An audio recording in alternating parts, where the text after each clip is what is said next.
Goeiejoen, het is woensdag 15 april. Dit is Bient, miljoen sociaal geograaf Tjalda Haartsen oer krimpregio Noord-East-Friesland. Het tal vechtskieringen neemt daar de grutste dupierren binnen de band. En dat not oors vindt echtskieringsmediator Paulina Tot. En juryvoorzitter Wietse Visser die maakt de nomineren van de Frieske Reclameprijs bekend. En een van de meest opvallende spots van het Alroene hier is misschien wel deze.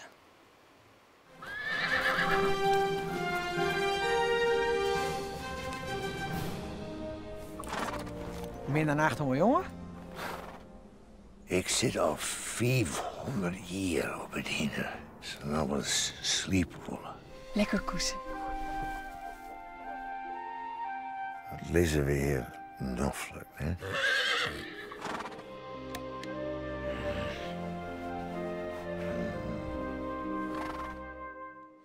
Rutger Hauer in het Friesk op een hinder. Scott in een rooszoenje zit. Nou, heel bijzonder in elk geval. Heel bijzonder, zou ik zeggen, want iedereen zou wel hebben willen, maar het wordt hem net. Nee?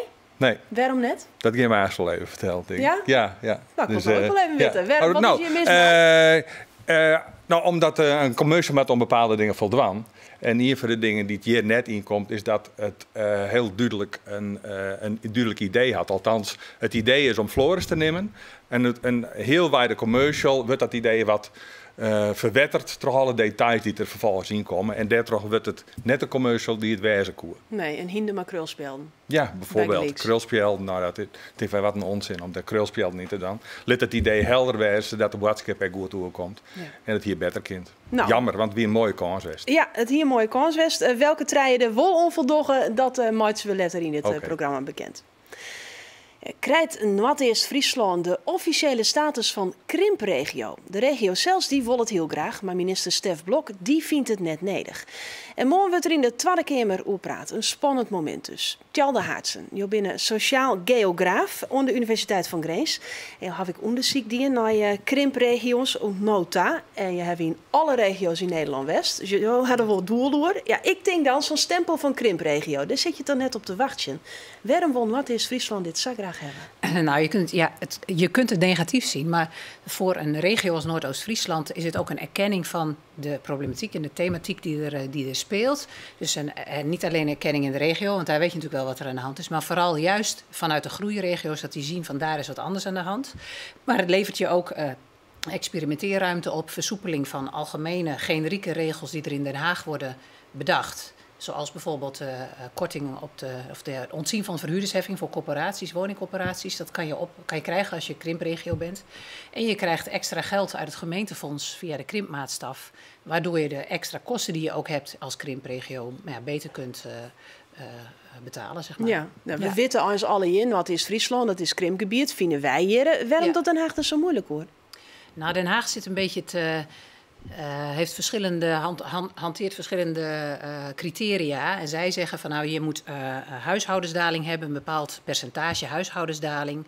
En dan krijg je de krimpstatus. En Noordoost-Friesland voldoet daar net niet aan. Omdat binnen Noordoost heb je het ietsje extra deel. En je hebt de andere regio's en die verschillen net, of de andere gemeenten. En daar zijn net weer wat verschillen, want iets extra deel ligt heel dicht tegen Leeuwarden aan. En heeft daardoor een wat andere bevolkingsontwikkeling. En daarom zeggen ze in Den Haag, het val je net niet binnen de criteria. Nee. Terwijl we eigenlijk zien dat de problematiek die er in Noordoost-Friesland is, gewoon volledig aansluit bij wat er in andere krimpgebieden ook gebeurt. Ja, dus bij de cijfers van die gebieden hebben ze even op een rietje zetten. Ja. Noord-East-Friesland krimpt. De komende 24 jaar zullen het al huishoudens met meer dan 5% aannemen. Alleen in dit extra deel bloot de bevolking groeien. In Dantemer deel valt het ta, maar 1% minder huishoudens in 2040. Maar in Dongere deel is dat wel meer dan 0,5%. Zet dat in het extra deel, maar haast 8% meer huishoudens in 2040 en het verschil is duidelijk. Bij elkaar waren er over 24 jaar goed 10.000 mensen minder in de streek. Dat is liekevolle als het al inwoners van Dongere deel op dit stuit. Ja, dus eigenlijk komt het toch die extra deal dat deze regio net in aanmerking komt. Ja, want die Tietje Extra Deel ligt zo dicht tegen Leeuwarden dat het op forense afstand ligt van Leeuwarden. En dat heel veel mensen kunnen wonen in Tietje Extra Deel en werken in Leeuwarden. En voor de andere gemeenten die liggen er net wat verder vandaan. Ja, want en die daar verschillen ligt dat wat wel anders. heel groot. Als het Tongeradeel vergelijkt is met Tietje Ja, Extra Deel, dat is klopt. immens. Ja, dat is een groot verschil. Het is heel goed dat jullie de huishoudensdaling hier ook even neer hebben gezet. Want dat is eigenlijk waar het om gaat. Bevolkingsdaling, dus dat er wat minder mensen komen, dat zie je in heel veel meer gemeenten. Ja. En daar moet je eigenlijk binnen het bestaande beleidsinstrumentarium wel mee om kunnen gaan. Ja, want wat En budget als je dat dan, ziet die aan- huishoudensdaling? Nou, dan krijg je echt minder huishoudens in een gebied. Dus en dan heb je ook minder huizen nodig. En dan heb je bijvoorbeeld problemen krijg je op de woningmarkt. Omdat je te veel woningen op de markt hebt staan. En in het gebied hebt staan. En dan krijg je leegstand. Nou, dat zie je vooral optreden in de particuliere koopwoningen. De wat goedkopere segment. Daar krijg je dan leegstand in de woningmarkt. En daar moet je eigenlijk iets aan doen. En dat is heel moeilijk om dat als regio op te pakken. Want je hebt daar geld voor nodig. Je moet slopen. Je moet dingen veranderen. En ja, daar moet je gewoon eigenlijk met z'n allen als krimpgebieden, maar ook in samenwerking met het Rijk, zou je daar eigenlijk wat mee moeten en mee willen. Ja, in Greensland speelt dit probleem ik al, van het wenningoerschot bij Gelieks in de regio Delfziel. We kunnen even zien een fragment uit een documentaire Een wijk achter de dijk, hoe de wijk Delfziel-Noord binnen al een heel soort wenden binnen der sloopt. Wij zaten zelfs op de oude meerpal en we zagen om ons heen. We hadden het idee dat we een plattelandschool waren geworden, want alles was plat gegooid. Nou, en dat is ook de landenbuurt. Ja, dat was wel verval, maar dat waren toch eigenlijk gewoon hele aardige huizen. Ik was heel verbaasd dat sommige dingen plat gingen. Hier had je de woningen en hier had je de woningen. Dat zijn allemaal weg. Deze 3 bestaan alleen nog. Verder zijn er niks meer. In deze hele wijk is alles weg. Ik kan het niet geloven dat er zoveel huizen waren hier. Ja, een triest beeld. Stiet dit Matthias Friesland ik te wachten? Nou, het is wel inderdaad, zo ziet het er wel heel triest uit. Ik verwacht dat het in Noordoost niet zo grootschalig is. In Delfzijl heb je natuurlijk hele grote woonblokken en grote gebieden waar gesloopt is. In Noordoost verwacht ik dat het wat veel meer in de kleinere dorpen, dat je daar af en toe wat weg moet nemen. Dat het niet zulke grootschalige leegslag, kaalslag zal worden. Maar het voorbeeld van Delfzijl is heel duidelijk de sociale huurwoningen die zijn gesloopt. Terwijl je in Noordoost en ook in Oost-Groningen heb je eigenlijk vooral het probleem wordt nu de particuliere koopmarkt. En Den Haag, minister Blok, heeft op dit moment het standpunt van ja, dat is een particuliere privaat probleem en dat moeten eigenaren zelf maar oplossen. Dat is net maar Rijksgeld te gebeuren. Nee, dat is een beetje zijn insteek. Alleen ja, dit is zo'n groot probleem omdat je op de woningmarkt een aanbodoverschot hebt. En je hebt dus gewoon te veel woningen en je zult daar eigenlijk iets mee moeten. En de krimpgemeenten zouden eigenlijk en krimpgebieden zouden eigenlijk heel graag samen daarin op willen trekken en een transitiefonds willen maken, waarin ook het Rijk participeert. Niet alleen financieel, maar vooral ook meedenken over hoe je juridisch misschien dingen anders kunt doen, of onteigeningsprocedures of weet ik veel wat. Daar moet allerlei oplossingen voor gevonden worden en dat redden de krimpregio's eigenlijk niet alleen. Nee, nou, na Friesland wilde ik graag bijjaren. Morgen we het er dus op praten in de commissie, in de Tweede Kamer. Ja. Wanneer we duidelijk, als we het wel of net willen? Eerlijk gezegd verwacht ik dat dat morgen ook duidelijk wordt. Oké, dan wacht je het al. Dank u wel. Precies, graag gedaan. Hoe zal het aanrinnen met het afspraakje van boer Auke? Vindt hij de liefde van zijn leven? Je zegt het aast. Ja, dan wil ik net voor dadelijk de romantiek de kop indrukken. Maar iemand op de treien huwelijken in Nederland, die rent uit op een skiering. Dat is al moeilijk genoeg voor alle belutsenden. Maar zo'n in 2009 het ouderschapsplan verplicht worden is, neemt het al vechtskiering sta. Maar als grootste dupjeren de baan. Echtskieringsmediator Pauline Tot uit Balzet. Ja, heel fine dat dit oorsmat. Het ouderschapsplan, dat klinkt nou eigenlijk correct als dat heel positief is voor de baan. Maar waarom pakt dat net zo uit? Nou, in het ouderschapsplan regelen ouders verschillende zaken. Niet alleen de verdeling van de kosten voor de kinderen, maar ook de verdeling van bijvoorbeeld de vakanties en de omgangsregeling. En vooral de omgangsregeling is voor ouders best een hele lastige dobber om daar samen goed uit te komen. Ja, er wordt een soort ruzie ommaken? Nou ja, vaak wordt door ouders als uitgangspunt genomen de situatie zoals die in het huwelijk was of tijdens het samenwonen. En je ziet dan vaak dat een van de beide partners wel eens meer werkte dan de andere. Maar ook door de zorg voor de kinderen vaak meer bij de ene partner ligt dan bij de ander. Ja. Als je nou zo'n ouderschapsplan samen wil opstellen, dan nemen ouders toch wel vaak in gedachten hoe deden we het eerst en kunnen we dat dan ook na de scheiding zo een beetje voortzetten. Ja. Dat pakt dan voor de ouder... Dat klinkt als goed. Ja, dat klinkt als een heel mooi uitgangspunt. Ja. Maar dat pakt voor de ouder die veel werkt wel eens uit als een omgangsregeling... waarbij je meer spreekt van een weekendregeling. Hè? 1 keer in de 2 weken een weekend. En ja, ook bij die ouder is de behoefte om de kinderen regelmatig te zien. Ja, want die was wel gewend om elke avond aan tafel of elke avond bij het naar bed gaan... contact te hebben met de kinderen. En wanneer je nu de situatie ziet waarbij er evenveel rechten zijn voor beide ouders... en ouders ook wel de opdracht krijgen om goed te kijken naar... hoe kunnen we nou dat gezamenlijke ouderschap na de scheiding blijven voortzetten... Hè? En hoe kunnen we dat nou goed beschrijven? Dan moeten ze daar keuzes over maken in die omgangsregeling... van hoe vaak gaan kinderen van het ene huis naar het andere huis. En dan was er net onderdwansisme van de oren? Of... En nou ja, als je dat gezamenlijk ziet en je zou gezamenlijk uitleggen als 50-50... dan wordt het heel lastig voor veel ouders om dat te accepteren. Want stel je voor dat iemand blijft werken... en overdag veel aan het werk is en de kinderen moeten opgevangen worden elders... terwijl de andere ouder bijvoorbeeld wel thuis is. Nou, dat vinden ouders lastig. Ja.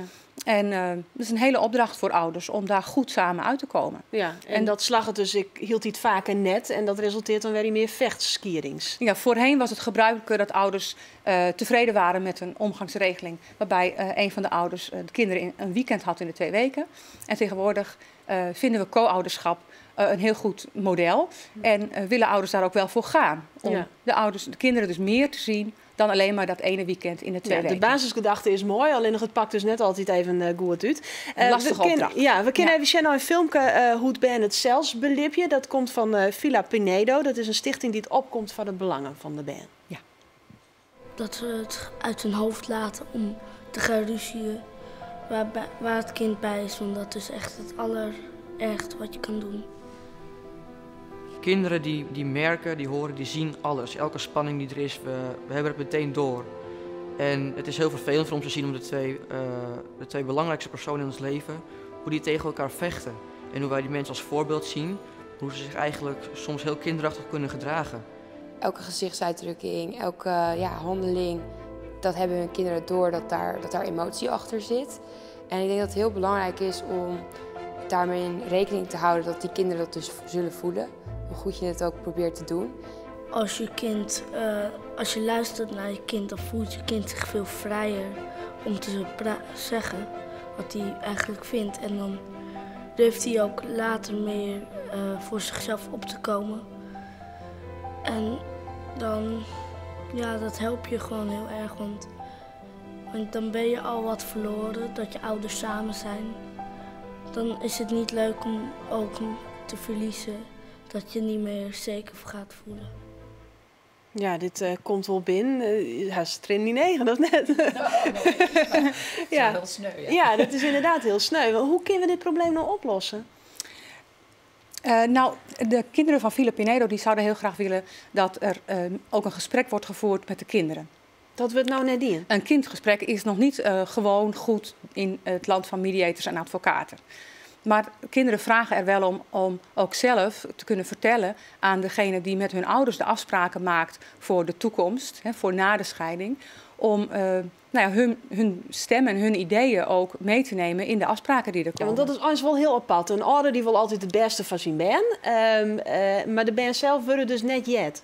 Het is niet per se gebruikelijk dat de kinderen worden gehoord. Nee. En mediators en advocaten zijn er vaak ook wel terughoudend in om de kinderen uit te nodigen voor een gesprek. Maar de kinderen zelf, de kinderen van Villa Pinedo, geven zelf aan van hoor ons alsjeblieft, laat ons vertellen wat wij graag zouden willen voor de toekomst, zodat we ons gehoord voelen. En de afspraken die wij straks moeten uitvoeren, dat die niet over ons gaan, maar dat we daar echt onze stem in hebben kunnen laten horen. Dat tegenwoordig ook vaak als kindermishandeling beschouwd. Ja, dat is zeker waar. Dat is zeker waar, ja. Het heeft een enorme emotionele impact op kinderen wanneer hun zekerheden en hun thuis zo grondig verandert. Maar zij kunnen net zelfs zien die ouders zeggen van hey, luister nou eens even, ik wil dit en dit. Dat is dreig? Dat is heel lastig voor kinderen, omdat kinderen van nature loyaal zijn aan beide ouders. Zelfs in situaties waarin het best het een en ander is voorgevallen, waar kinderen veel van hebben meegekregen. Kinderen willen niet kiezen. En het zou ook zo niet moeten zijn dat kinderen moeten kiezen voor de een of de ander. Ja. Kinderen willen verbonden zijn met hun ouders. En ouders willen verbonden zijn met hun kinderen. Dus het moet bij de ouders komen. Dat is een soort mentaliteitsomslag. Hoe wil je dat bereiken? Villa Pinedo is een stichting die echt een stem wil geven aan kinderen. En dat doen ze niet alleen door op de site de kinderen hun verhalen en hun ervaringen te laten vertellen. Maar dat doen ze ook door het geven van trainingen aan professionals. En die trainingen aan professionals, daar leren advocaten en mediators te kijken door de ogen van een kind. Dat is duidelijk. Dank u wel voor je komst. Alsjeblieft. Het grote moment is onbrutsen voor boer Auke. Hij zal op date met Liesbert. De locatie liep het op het eerste eer net al te romantisch, de bowlingbaan. Maar met je eigen leefdesdokter Reinhard Ritsma in de buurt kan het haast net oors dan dat de dos een vonkje oorspringt.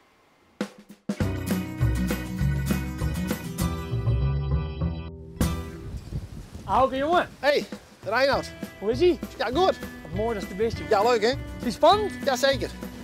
Ja, ik hè. Het moment van de waarheid, jongen. Ja. Op zijn zit op je te wachten. Ja. Spannend, Auke. Ja, zeker. Wat gaat er gebeuren, jongen? Ik ben Liesbeth van der Molen, ik ben 29 jaar, ik kom uit Akkeren. In mijn dagelijks leven ben ik verzorgende IG bij thuiszorg Palet in Ljouwert. Mijn hobby's zijn baritonblazen en rennen met de hoen. Liesbeth. Auke. Hoi. Hoi, Liesbeth. Auke. Dat is toch fantastisch. Mag je lekker zitten? Ja. Auke, ik zitten. Word je zitten? Kom op, jongen. Ja. Jos, even nu. Ja, ja, goed. Kom op, het is zo'n mooie trui, jongen. Dit is spannend. Wat was drinken, Liesbeth? Een bakje koffie. En doe dan, Auke. Bakje thee dan. Nou, praat maar even. Speeddate, hè? Ja. Alles goed? Ja, met mij wel. Een beetje zenuwachtig. Ja. Nee? Is, ja, voor mij een beetje zenuwachtig, ja. Ja. Een hele happening, hè, zo. Ja, ja. Maar ja, achteraf weet je wel wat om te beginnen, dat dit er al bij zit. Ja, nee, dat zit er wat om vast, hè.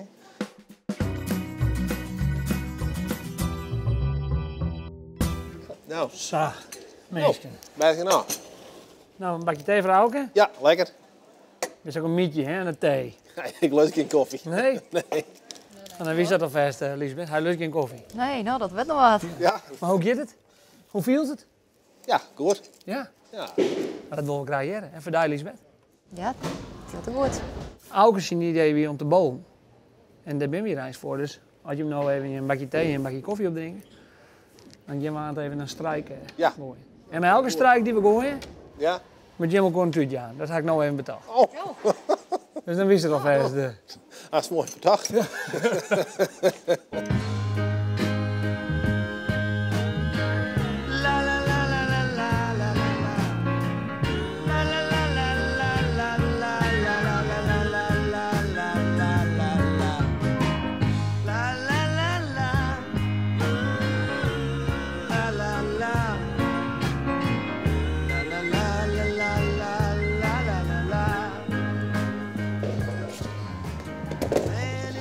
Best wel zinnig.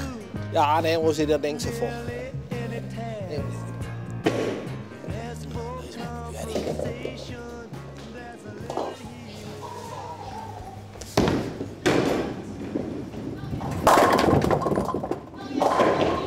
Nee, niet ermee.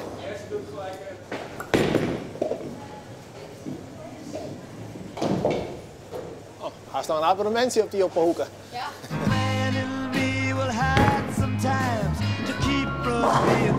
Auke, een strijk, jongen. Dan moet mooi een tuutje aan, hè? Ja, dan. Kom op, hé. Jongen, daar wacht hij op. Nou. Ja, doe je leuke spontane fromsken. Het zou wat gebeuren kennen, zo. Ja, is dat gevoel echt? Nou, hey, dat weet je net, maar ik doe het zo kennen, zo. Ja. Ik doe het net dat ik nou voor het zei van, dit is niks om samen te zeggen. Nou. Nou.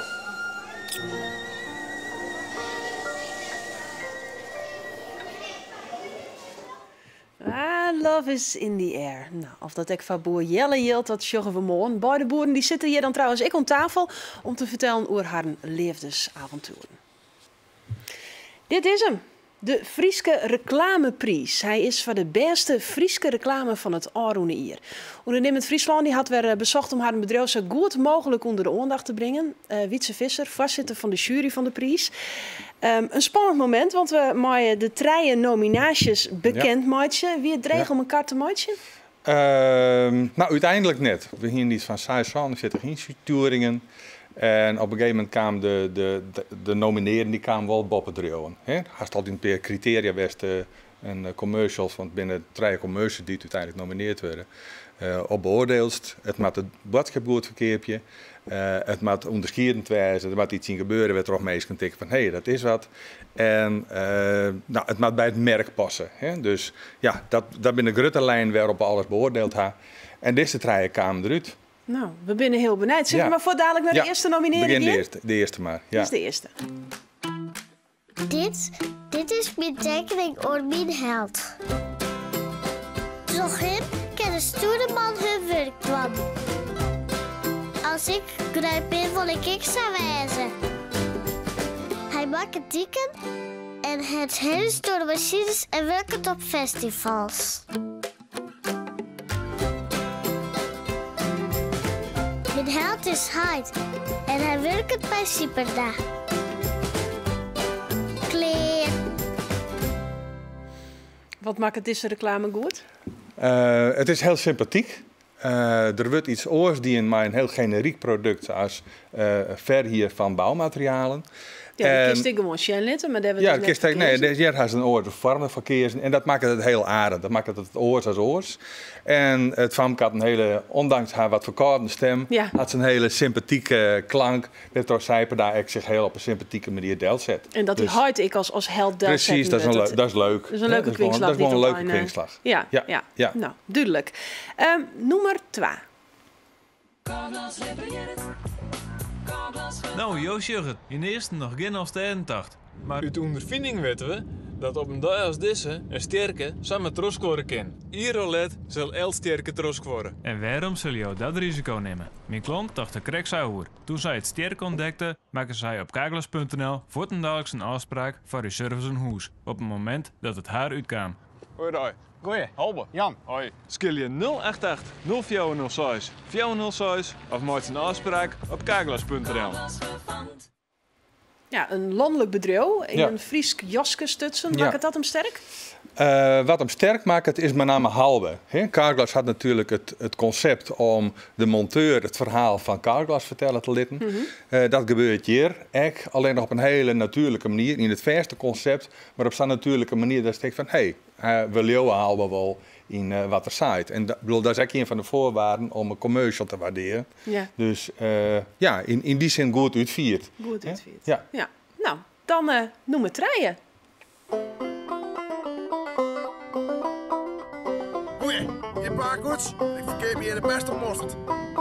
Ik eet het graag en het is net verschrikkelijk. Ik maak het hier op de borkerij hier in Friesland. En ik ga hem weer voor de zeer. En de ene weer van Joensie. Dus mes, Amy mosterd, het leidt in de koelcel naast de frikandel. Heerlijk.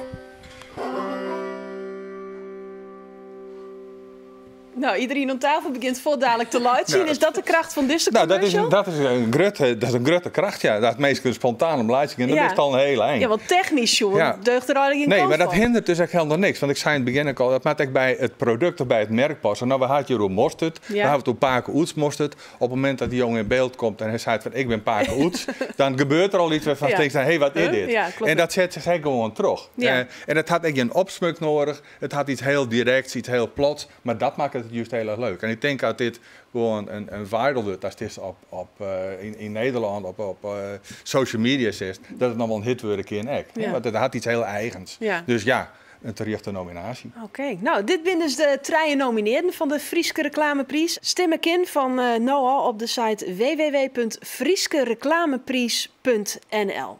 Wanneer wordt dan die winnaar bekendmaken? Men kan stemmen tot aan de 21 mei en daarna hebben we het direct bekend maken. Dus, ja, en dat maken we dan hier in Bient, weer bekend. Dat gebeurt weer in Bient. Ja, komen we weer om. Hartstikke mooi. We wachten het hoor, dank u wel. Oké. En dit wie bient, morgen omdenken voor het 90-jarig jubileum van de Romrofte Frieske Studentenvereniging Bernlef in Greens. Nog een mooi joen.